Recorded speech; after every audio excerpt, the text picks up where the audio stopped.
Hello বন্ধুরা, আশা করি তোমরা সকলে খুব ভালো আছো।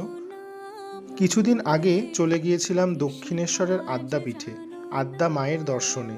শোনা যায় শ্রী শ্রী রামকৃষ্ণদেবের অন্যতম শিষ্য শ্রী অন্নদাচরণ ভট্টাচার্য এই মন্দিরটি প্রতিষ্ঠা করেছিলেন। আদ্যাপীঠের ভোগ খুব প্রসিদ্ধ, কিন্তু তার জন্য আপনাকে দুপুর 12টার মধ্যে কুপন কাটতে হবে, যার দাম মাত্র 80 টাকা। ভোগ খাওয়ানোর জায়গাটা বিশাল বড়, একসাথে অনেকজন বসতে পারে। ঠিক 11টা 45 থেকে ভোগ বিতরণ শুরু হয়। মূলত মায়েরাই এখানে ভোগ পরিবেশনের দায়িত্বে থাকে।